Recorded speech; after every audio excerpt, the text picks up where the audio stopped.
In order for us to breathe correctly, it really helps for us to understand the mechanics of breathing and that we actually are engaging muscles to breathe. Now, one of the fascinating things about breathing is it's actually both voluntary and an involuntary action, meaning we can control it consciously, but subconsciously it's going to have to work for us anyway, else we wouldn't be standing and walking around. So today we're going to focus on voluntary control of the breathing, and we'll look at the actual muscles that help us breathe.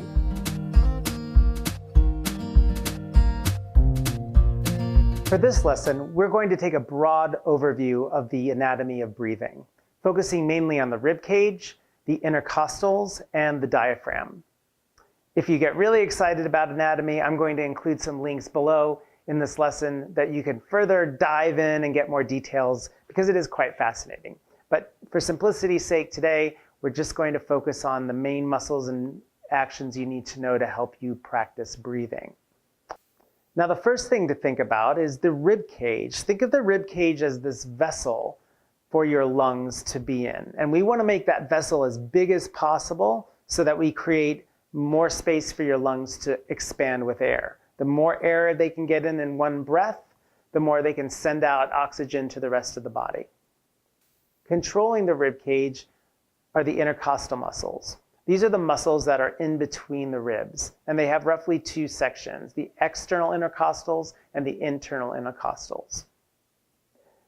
We also have the diaphragm, which is a flat muscle, much like a head of a drum, and that attaches from your sternum all the way to the middle back. This muscle drops down as it contracts and pulls up as it relaxes. So let's take a look at what happens during inspiration or inhalation.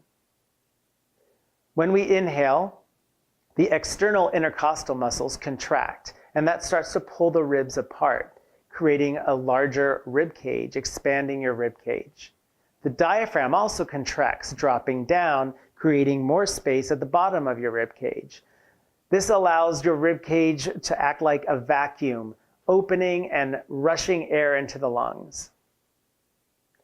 For exhalation, the internal intercostals contract and the external intercostals relax. This causes the ribs to come back closer together, pulling the rib cage back, and also the diaphragm relaxes and goes up into the rib cage. All of this creating smaller space for your lungs to be in and pushing the air out of the body. So, to practice breathing today, we're going to focus on those muscles. The diaphragm's a little harder to feel as if you're controlling, but we can really feel the intercostals and the ribs working.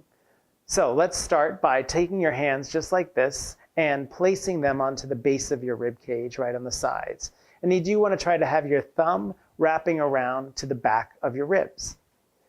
We will inhale through the nose first. When we inhale, we want to feel the rib cage expand into our hands. Inhale through the nose, and then exhale through the mouth. Inhale through the nose, feeling the rib cage expand into your hands, and exhale through the mouth, feeling the rib cage pull in and your hands pull in towards each other. Again, inhale. The ribs push the hands out, and exhale, the ribs bring the hands in. Notice this time as you inhale, if you can feel actually the thumb move backwards. So the back of the ribs starts to expand into your thumbs. Try that. Inhale. And then exhale. Inhale again. And exhale. So you can imagine as you're inhaling and feeling the ribs separate and push into your hands, you're creating more room for this diaphragm to drop as well, creating this very big vessel for your lungs to open up in. Now let's focus this time on exhaling all the air out. If anything, that's one of the most important things to get, is the full exhalation. So let's try the inhale again. And this time, exhale all the air out. And at the very last second, when you think you can't exhale anymore, exhale again. until you feel like you have to inhale.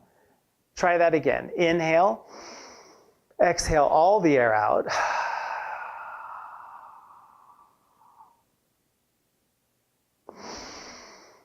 Until you have to inhale again.